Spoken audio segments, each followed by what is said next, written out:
Good evening, everyone. May I have a motion to return to regular board meeting to public session? Ms. Pullen and Ms. Bleckinger, all in favor? Motion carries unanimously. I call the regular board meeting to order. All board members are present except Mr. Bulan. Mr. Bascalia, would you please lead us in the Pledge of Allegiance to the flag? Pledge allegiance to the flag of the United States of America and to the republic which stands one nation under God, indivisible, with liberty and justice for all. A quick announcement. Please be advised that in event of fire emergency and an evacuation should be necessary, an alarm will sound. Please note all marked emergency exits and evacuate well away from the building. At this time, we request everyone turn their phones, cell phones, and other electronic devices to silence. Thank you. Item 3, recognition. Dr. Brownhall. Thank you, President Singh. This evening, our school spotlight focuses on Heim Elementary School and their fall festival. In previous years, Heim has hosted a similar event at the end of the school year. However, this year, they wanted to capitalize on the start of school as they continue to build strong relationships with students, families, and staff. I'd now like to welcome Assistant Principal Extraordinaire Heather Newton to share more.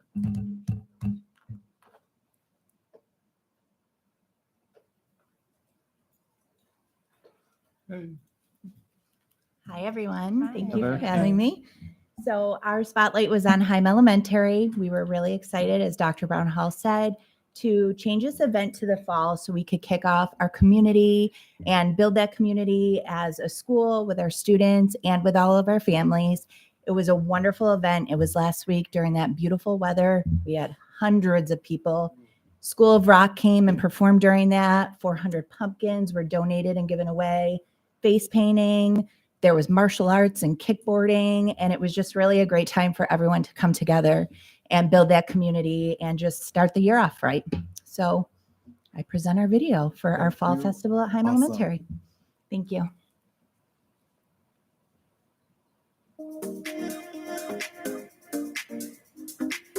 Our fall festival here at Heim is the first time we're doing this evening event. We're really excited to share the time with all of our families. Everyone is invited, everyone is involved. It's an event that's sponsored by our PTA. There's going to be 400 pumpkins. There's going to be prizes. I got a witch finger. There's going to be games. There's even a petting zoo. We're just trying to find ways to let everyone know that everyone is part of our Heim family, that everyone is included and everyone is welcome. It is just a wonderful time to come together to celebrate the beginning of the year. It's fantastic. We walk up and already my son sprinted away and was like, I know this person, I'll see you later. So it's really fun to see how excited he is to see kids outside of just the regular school hours. And then to know that the school is really invested in the community and getting people out and about. It's good. So it is nice. It's nice to see the parents of the kids that your kids talk about, meet them, kind of get a feel on who they are. And events like this make it happen. It's nice. This is where the kids spend a majority of their time, Monday through Friday. And for the parents to come back to school and see what happens here, they love building their little community here in the classroom, and then with our school community, it just helps enrich, our whole Williamsville community. Yell it! Hey! Congratulations. Nice job. All right, you get to choose the prize. We have a wonderful working relationship with the administration and the teachers here at Heim. The PTA is a very strong group. We have over 200 members, and we work hard towards raising funds and events to help with student enrichment. We are so fortunate to have such an amazing PTA here at Heim Elementary, and somehow, no matter what we ask for, they find a way to almost always make that happen. And there isn't a day that we're not thankful that they're part of Heim Elementary.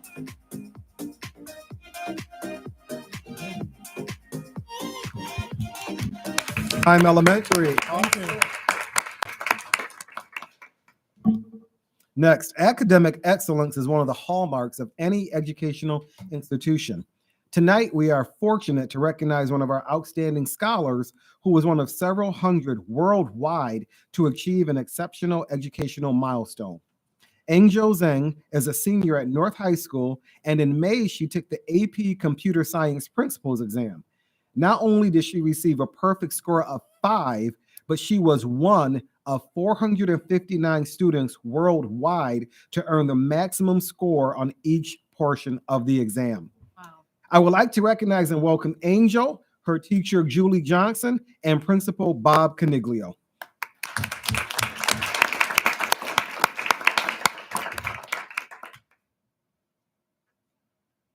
Thank you, Dr. Brown Hall. Thank you to the board for supporting this grade. One thing I want to add, though, is Angel actually is a sophomore, so she earned this perfect score last year when she was a Whoa. freshman.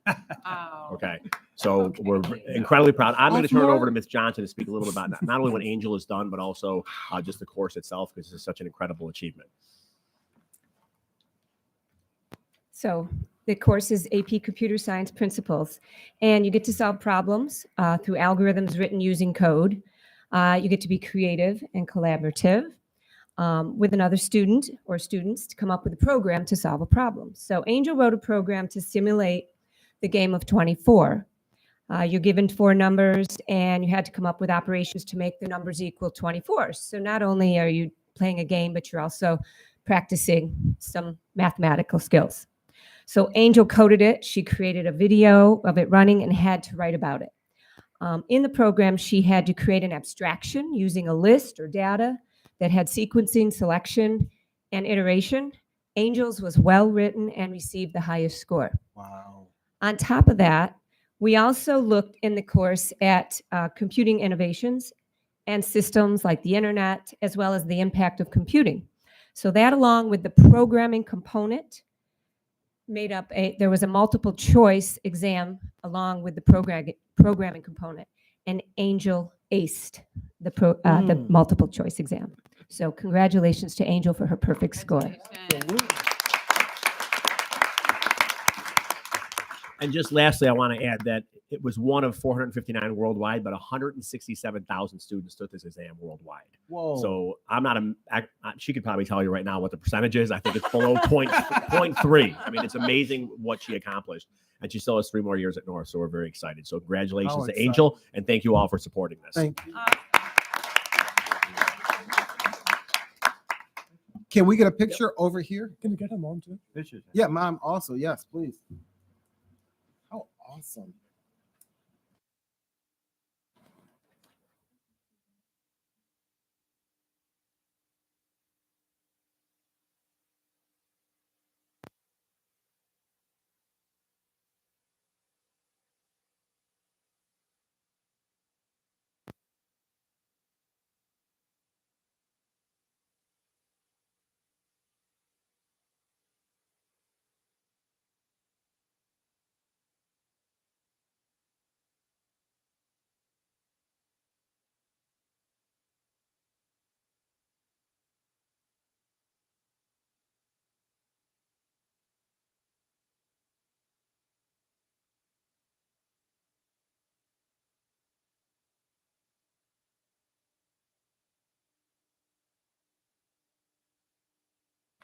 Is this on? Yep. Finally. Yeah. Next week is School Board Appreciation Week. I'd like to thank and recognize our entire school board for their continued leadership as we work together to create a welcoming and inclusive environment for all. So a round of applause for our board.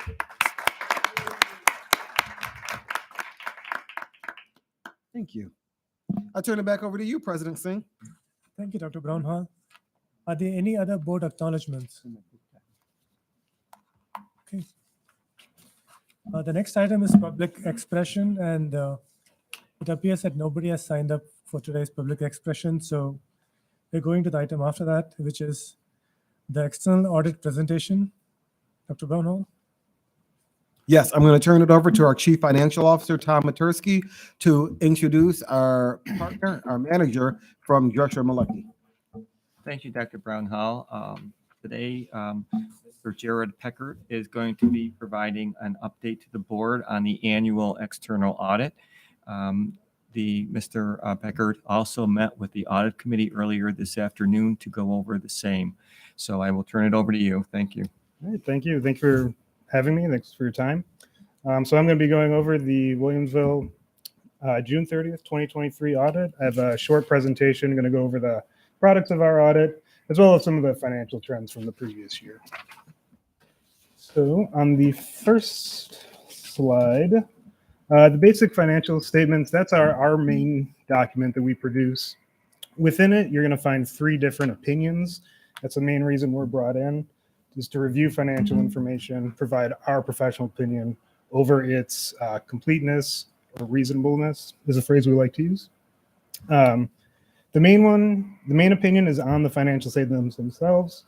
We also provide an opinion under what's called government auditing standards, which is what all governments are required to comply with, and then a uniform guidance opinion, which is for entities that receive over $750,000 in federal awards. Jared, can you move the microphone closer to you? Sure. So everybody can. Thank you very much. In all 3 cases, we'll be providing what's called an unmodified opinion. We won't be reporting any significant deficiencies or material weaknesses in internal control, which from an audit perspective is about as good as you can do. The next item on the list there is the management letter. This is what we would use to communicate any recommendations we have for the district. The past couple of years, the state's been kind of aggressive in terms of making people come up with corrective action plans. So the current year, we're probably not going to issue a letter. We just feel like there's nothing serious enough that would require a formal communication. We did go through some minor recommendations with the audit committee that we have, and we'll follow up on next year. The auditor communication letter, that outlines our responsibility and manager's responsibility under generally accepted auditing standards. And that is that management owns the information. We're brought in as a third party to audit it. We also use this letter to communicate any significant policy or estimate changes year over year. In the current year, there wasn't really anything that would have changed from the prior year. So last year's financial statements and this year's financial statements should be very comparable. We're required to be independent of the district. So myself, everybody else on the audit team doesn't have a relationship with either management, the board, or any employees here that would compromise that relationship.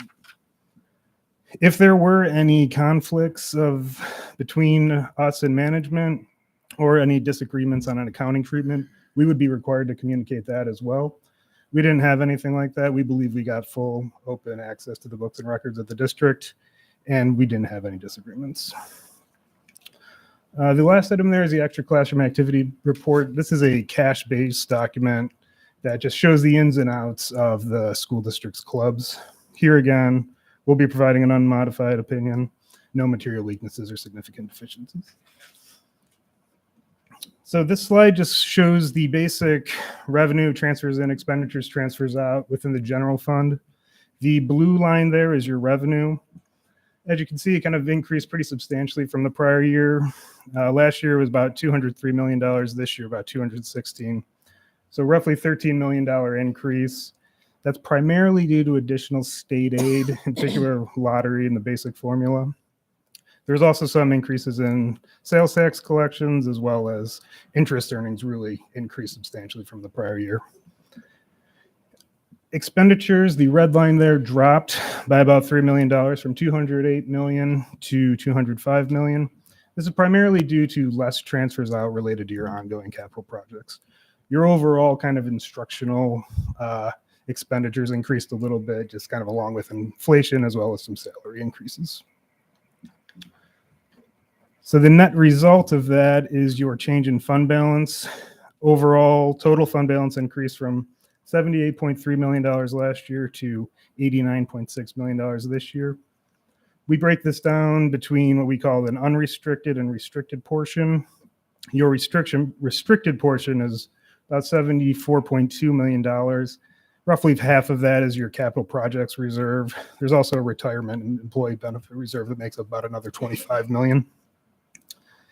The next portion, the 15.4, is what we call your unrestricted, which we break down a little bit more on the next slide. That shows a $16.5 million in what we call unassigned fund balance. So these is fund balance that's essentially been earmarked for next year, either in the form of assigned during the budget process of about $4.3 million, or encumbered through the budget process, which is about $2.1 million of last year's budget that's going to be used in the 23-24 year.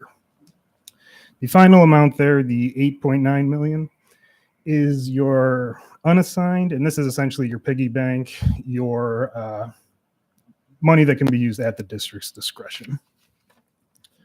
And that amount is subject to real property tax law. So you can only maintain your unassigned fund balance at 4% of next year's expenditures. And as you can see here, you're in compliance with that law. And then on the final slide, I just have my contact information as well as the partner on the job. And if anybody has any questions or wants to reach out, feel free to contact either of us. But that's it for now, unless anybody has anything immediately they'd like to ask.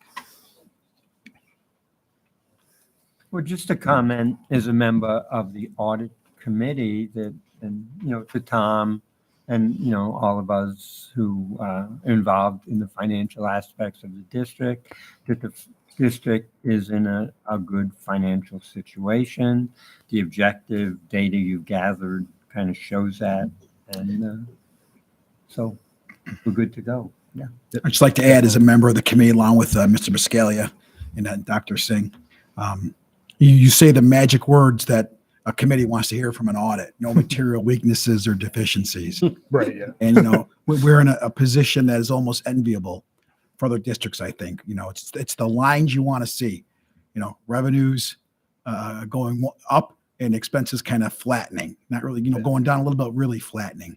I think the committee asked great questions. It was a really deep dialogue between the auditors and the committee, and thank you for your work. Yeah, appreciate you. And adding to Mr. Mana's comment, we're also happy to see our school reserves are still stable at 4%. Yeah. That's good to have reserves fully funded. Thank you. Jared, thank you very much. We appreciate it. All right. Thanks for your time. Enjoy your evening.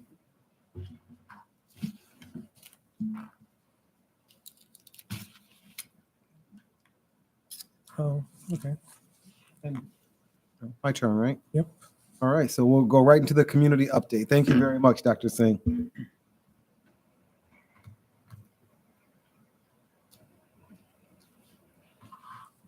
Nick, just a setup. There we go. So we're going to start with the 23-24 Superintendent Speaker Series topics. And so this year, and we surveyed the community, we asked for input about what topics the community members and parents would like to see. So this year we have 4 topics. The first is dealing with the pre-adolescent, connecting with my middle school age student. So I will be in the front row for that. The second one, what to do when your child is struggling in school. The third speaker series topic is how to use technology to foster learning at home and student internet safety. And then the last speaker series topic of the 23-24 school year will be what teachers wish parents knew, insight into a student's day. So we will get the dates out to you on each of these 4 topics. We are still selecting speakers for these topics or panelists, and we will get those dates secured by the November meeting and get those out to our school community.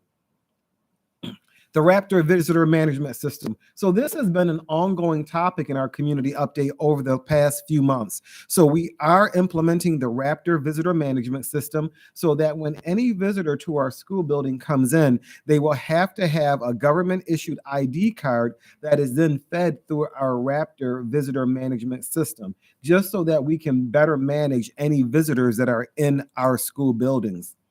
The Raptor Visitor Management System will be active the week of Monday, October 23rd. So sometime during that week, we will have full activation district-wide in our elementary, middle, and our high schools. And we want to remind any visitor will need to have a government-issued ID to enter the school buildings. A reminder about our family flu clinic. It will be on Monday, October 23rd from 5 to 7 p.m. at Casey Middle School. You're going to enter through door 10, which is located by the athletics parking lot between Casey and North High School. So we have the number here for you to call to schedule an appointment and ask any questions you may have. And please remember to bring your insurance card. So the number you're going to call is 716-805-1020. Our SEAC, our Special Education Advisory Committee. So our Special Education Advisory Committee was formed after we had our 6-month special education review that was done by the Western New York Education Service Council. So the Special Education Advisory Committee is the advisory committee made up of parents, teachers, administrators, district staff, and the Western New York Education Service Council to still help facilitate the SEAC so that we can implement the recommendations or develop a plan to implement the recommendations from the findings and the recommendations from the council. Our last meeting was last week, Wednesday, October 4th.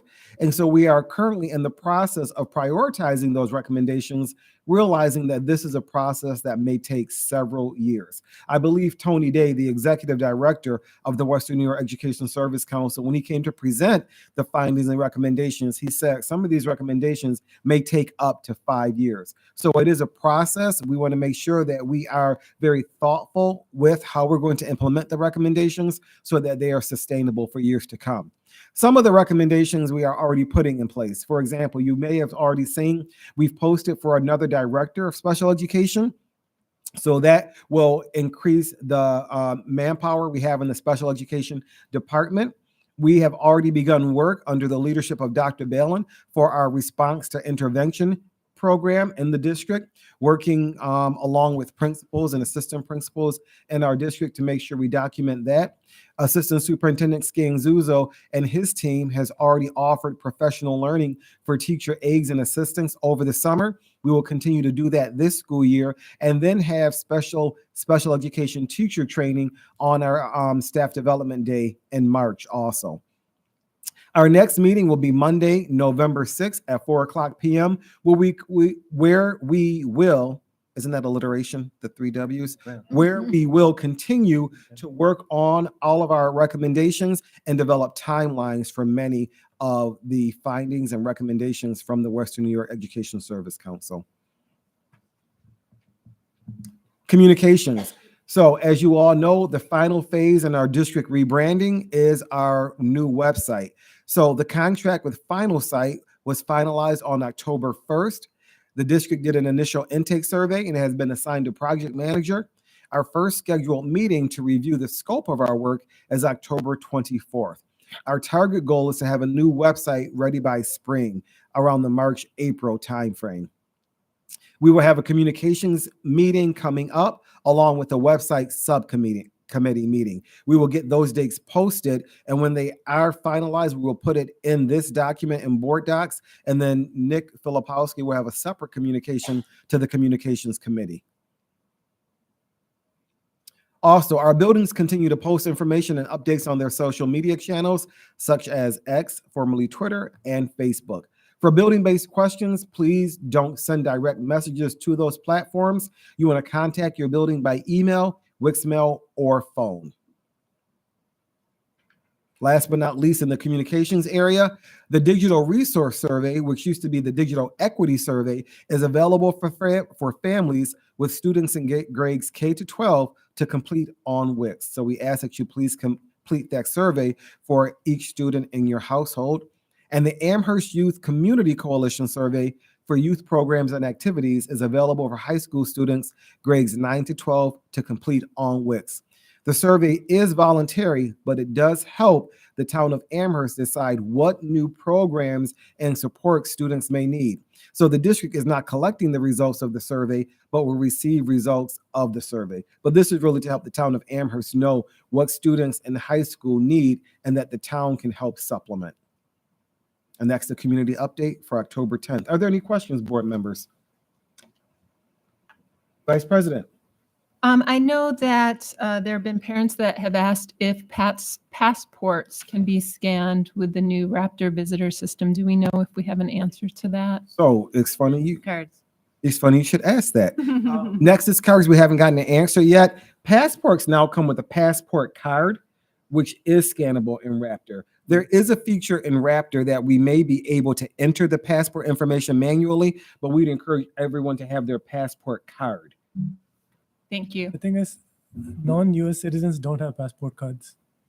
Then you probably have a government issued ID. Not again. if they just come from like refugees or even people who just come on a non-work visa, they don't have an official US ID. They don't have anything government issued?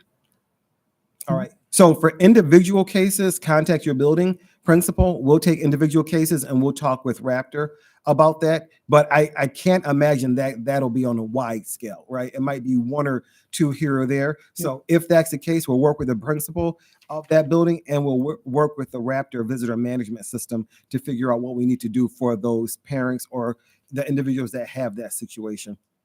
Thank you. Also on the Raptor system, is it just for those that want to enter the building, not for lunch drop-offs or things? Oh, right. Oh, if you're coming into the building to volunteer, be a classroom parent or something like that, that's what it's for. Anytime you enter the building thoroughly and you have access to our students, that's what the Raptor Visitor Management System is for. Correct. It's not if you just, you're dropping off a lunch or an instrument. Thank you for that clarification. I'll turn it back over to you, President Singh. Thank you, Dr. Brownhall. In the President's report, we have after school with staff conversations with the Board of Education to be held in November 1st at the North High School Cafe at 3:30 to 4:30. And I just wanted to get an idea if the board members are interested in having a board retreat in the fall of this year. I mean, if okay, I'll probably better work out the dates that might work in November. So, okay. Thank you. And the next item is the community forum was held on September 30th at East. It was well attended, and I wanted to thank the moderators from the board, Mr. Bulin, Ms. Beckinger, and Ms. Pullen for the, in 9 to 11:30 session. Does any board member want to add any comments? No?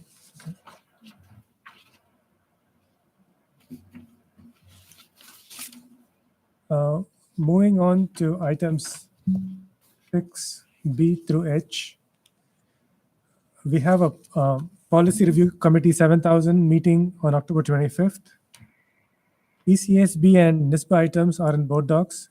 Any questions or comments on NISBA items or NISBA proposals?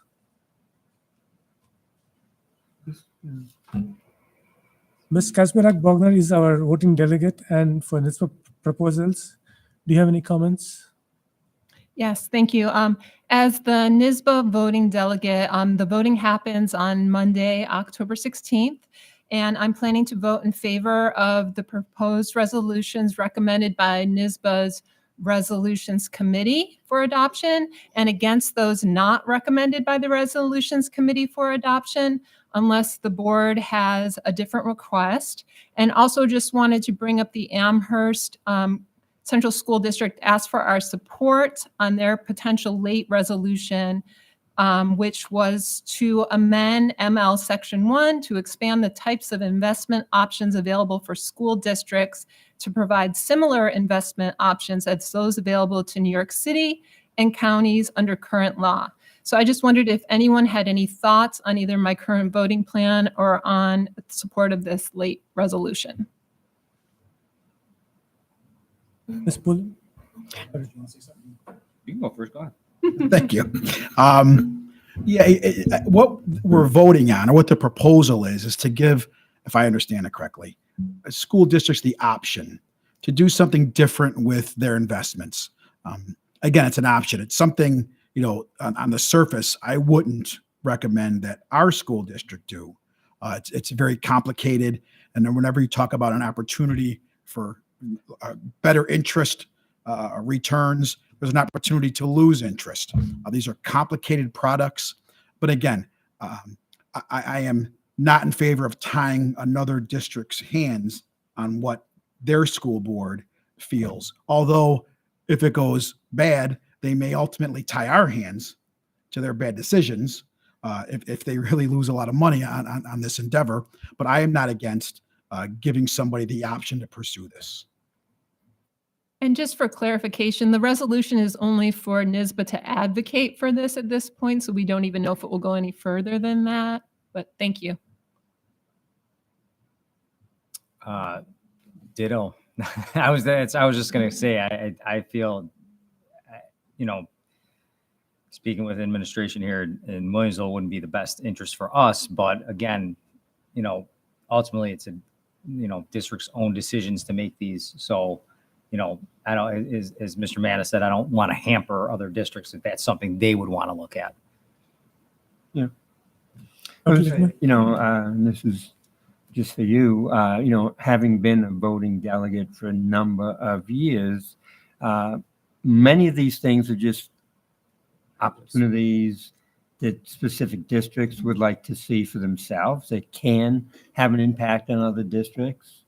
So again, whatever we agree to doesn't mean that, again, it's specifically we would have to follow. Enjoy the session. It sounds like there's support for that late resolution then. Do we have a vote? Okay. Are we voting on the? Do we make a motion to? I don't think it's necessary. Is anyone opposed to supporting the late resolution? Okay, and everyone's in agreement with my plan in terms of the other resolutions? Yeah. All right. Yes. Thank you. Okay. Under 6E, board liaison assignments, school notes from our meetings are in board docs. Please use this as a reference during meetings when it comes to board liaison agenda items and submit with reports following the meetings. Does anyone have anything to report under liaison assignments?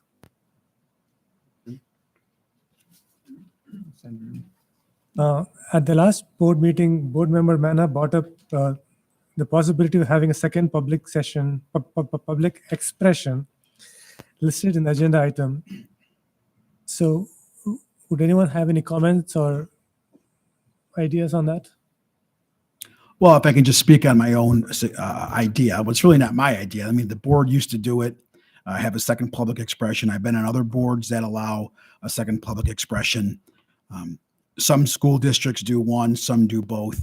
And I guess, you know, my position is that, you know, we already make this so easy to communicate with this board on Twitter, email, you name it, they can contact us. You know, but I think we could always do better. We could always have an additional opportunity for the public to come and address us. Little more regimented and tighter than the first public expression. So really, it's you know, I just threw out some language. You know, I'm certainly not married to the language. It's really, does the board want to give an extra opportunity at the end of the regular meeting for people to come and address us for any length of time? You know, if you're okay with that, if your goal is to allow that, you know, I'm more than willing, as this board always does, work collaboratively to come up with the language that everybody can live with. Dr. Lichtman? Yeah, you know, having been on the board previously where we've done that, I think it's a valuable opportunity, even though over these last few years, attendance at board meetings has declined a great deal. I think any opportunity we have to listen to the community always has great value. So, you know, I'm very supportive of that idea. It's just the devil's in the details then. You know, what do you want the board policy to actually, you know, say? Again, I just threw this out there.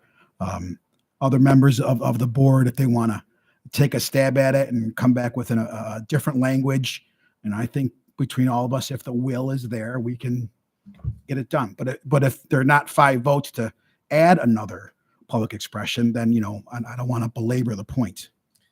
I do have a question though. So the second public expression, would that be for any topic or topics related to the board agenda? It's really however the board wants to structure it. I mean, when you talk about, you know, the agenda to me, when you look at it, is so broad that somebody can come and speak to almost any issue. I mean, it's on our agenda and you can make some reference. You know, I would hate to, you know, I don't want to turn this into just a opportunity to complain about everything in the district. Again, it's whatever the board thinks is in the best interest of the public, to either tailor it only to board agenda items, it's fine with me. Again, I want to make this, everybody has a say in this. I don't have it. Vice President Bogman. So I agree with what Dr. Lippman said in terms of having opportunities for folks to come and speak to us. However, I don't see the huge benefit of adding one at the end. First of all, because very few people are here often, but also because our first public expression is completely open. We don't limit the topics that can be discussed. They can discuss agenda topics or any other topic related to district business. And at the end of the meeting, what we've covered on the agenda, we've already voted on. So any comments that come at the end, really, unless they're relevant to next month's agenda, it seems like you could send any questions or comments by email to the board and have the same impact. And in fact, you may get a response more quickly when you send an email than when you make comments during public expression. But those are just some thoughts to this question. I was going to say, I don't have strong opinions one way or the other about it. I don't see that it really adds significant value to change a board procedure at this point or a board policy, because we do have so many ways for people to interact with us. And, just from past experiences, the number of people who have been here to interact at the end of the meeting tends to be pretty limited. So I don't know that we would necessarily have people coming just so that they can comment at the end of the board meeting. So.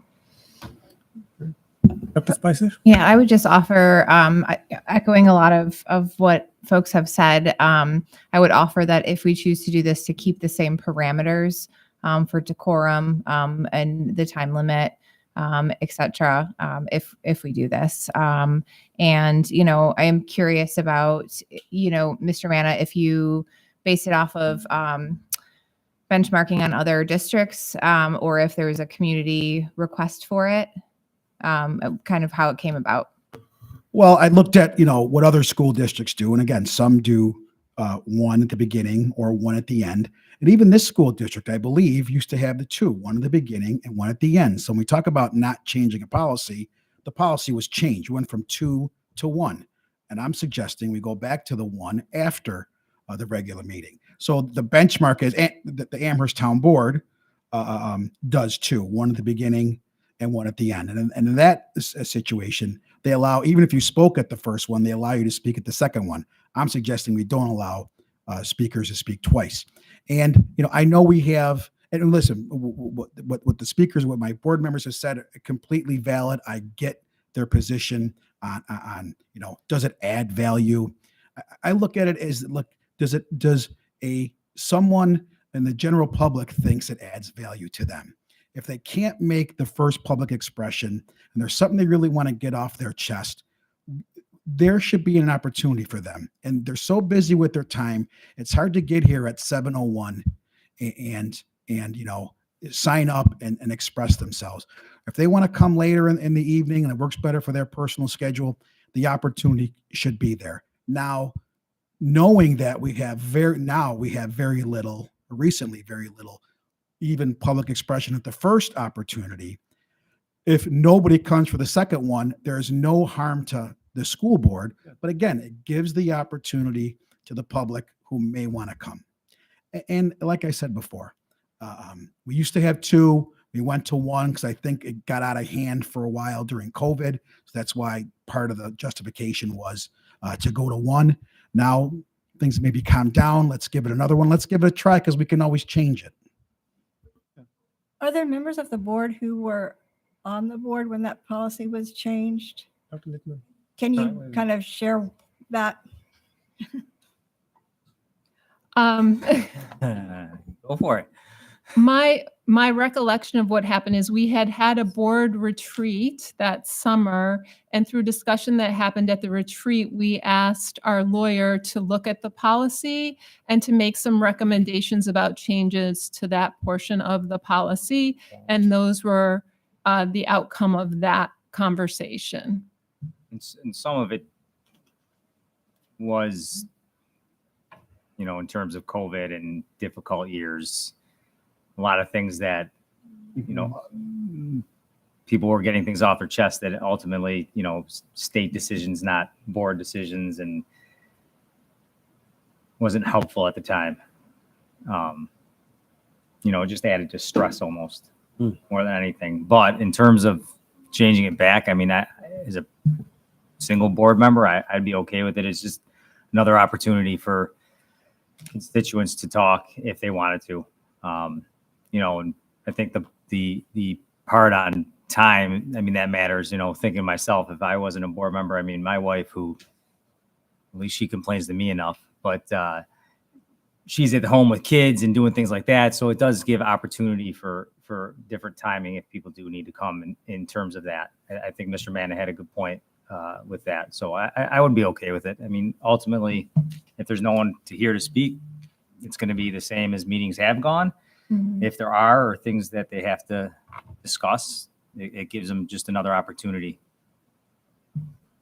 Dr. Littman? Yeah, I would say, you know, they always say sometimes the way we did things in the old days were good ways, but, you know, just personally, you know, I feel we have an obligation to listen to the community whenever. You know, I know there's various forms of communications, but I think having this venue when people may come and Mr. Muscaglia was right that, you know, people who work later or have sports activities, and people may not be able to come at 7, maybe they can come at 8. And, you know, we should be available because we're here. And if they're here, we should listen. All right. Listening to people, it sounds like there's support for it. I guess my 2 cents is if we do move forward with it, I would like to still see there be a sign up, even if the sign up sheet is available, you know, in the back of the room during the meeting. And they can sign up at any point during the meeting for the second public expression. My draft, and again, it's just a crude draft, is that it just says no pre-registration is required, like it is for the first public expression. And, you know, all applicable regulations of this policy shall apply to the additional public expression period. So a sign-in sheet when you talk, the decorum, you know, all those other things still apply. That kind of put it in a broad stroke. Everything else, the only thing, like I said, the only thing that doesn't really apply, not applicable, is the pre-registration for the second public expression.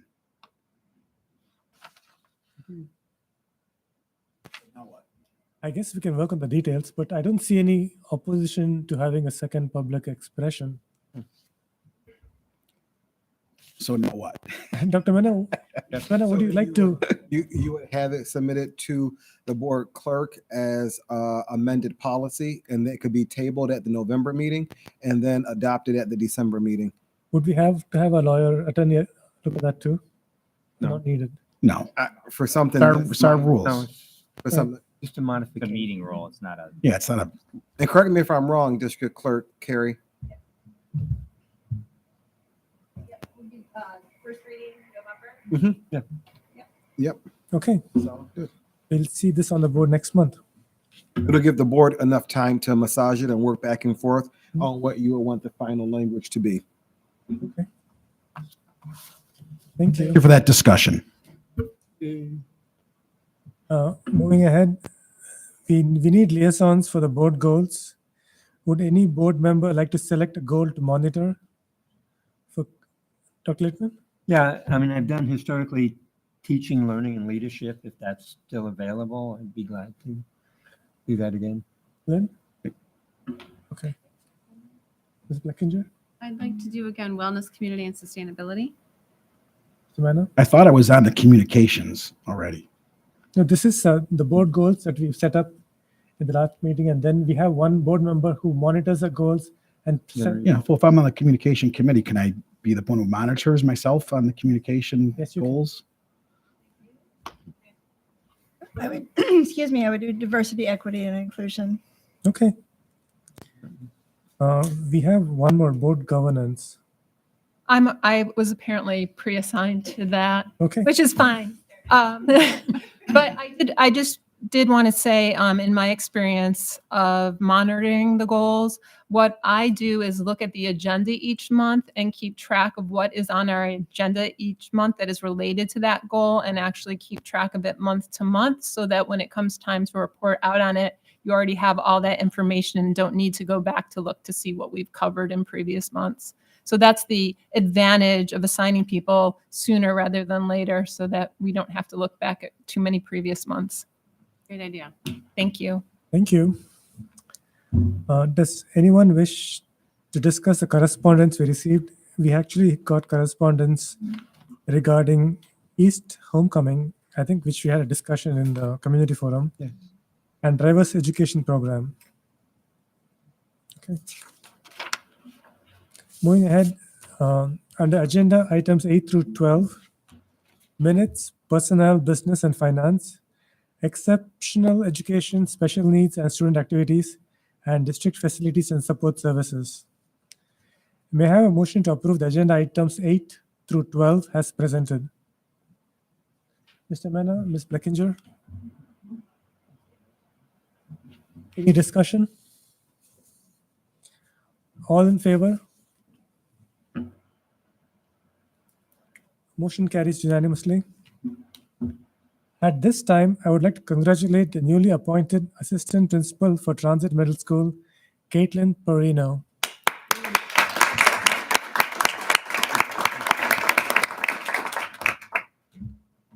You want to invite her up to say Would you anything? please come up to the banner? Would you like to say anything to the board? Yes. Yes. Hi. Thank you so much for having me. Thank you so much for this opportunity. I'm a Williamsville graduate from Williamsville North, and I'm just thrilled to be coming back home. And I'm incredibly excited to get started. So I can't wait. Thank you so much. Welcome. Thank you. Thank you, Caitlin. And we have Principal of Transit Middle School, Dr. Dan Wall, and we have Assistant Principal, Mr. Patrick Quast. So would you like to join us for the picture also, please?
Once again, at this time, I would like to thank the following retirees for their service to the district. John Jacobs, specialty teacher at Mill Middle, retiring on April 1st with 30 years of service. Wow. Pat Gray, senior clerk at Casey Middle School, retiring December 8th with 24 years of service. Tim Goodrich, laborer, facilities department, retiring on January 2nd with 15 years of service. Thank you.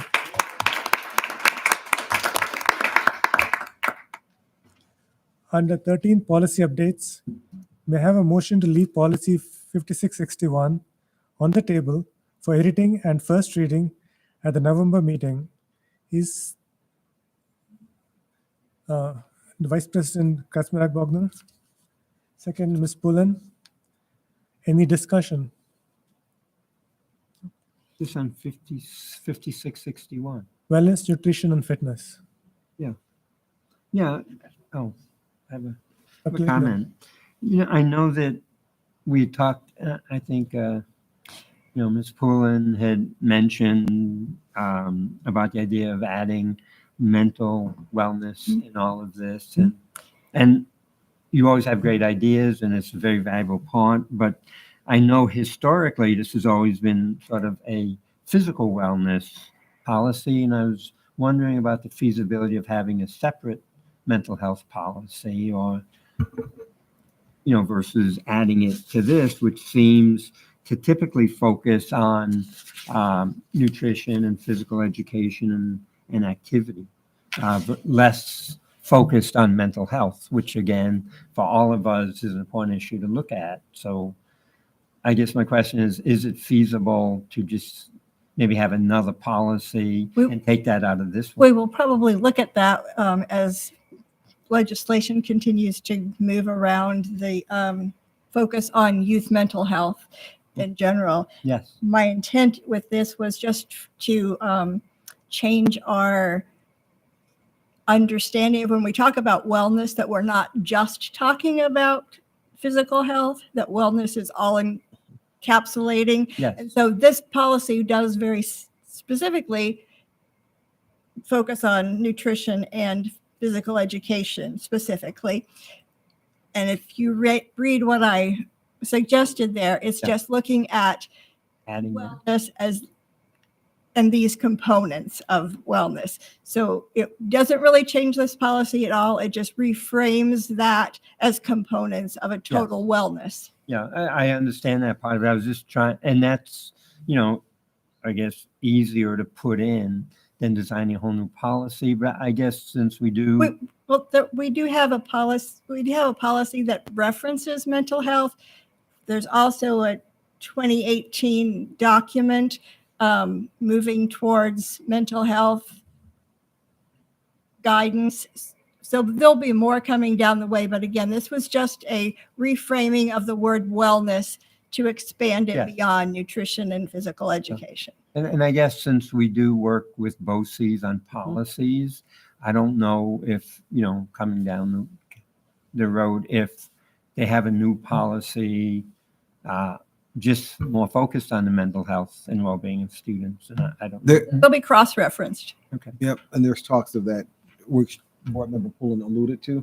Once, there's more legislation and more emphasis on it. Yeah. Thank you.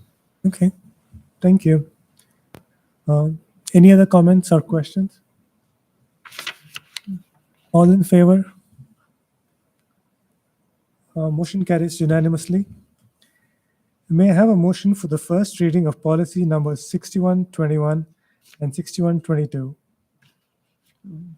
Mr. Vanna, Ms. Beckinger?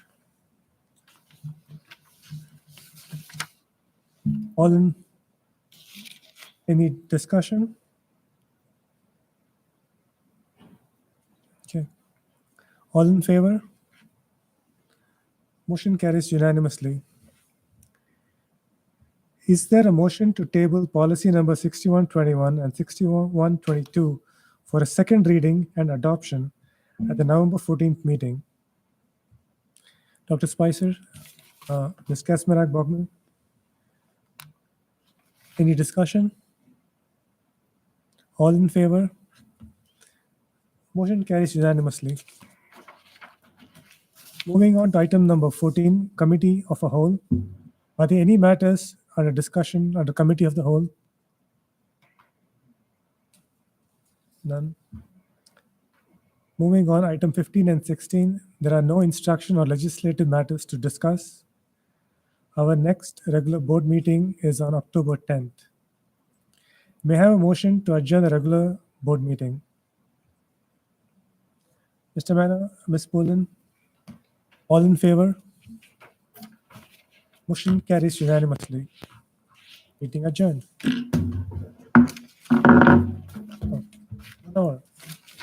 Meeting. Well done.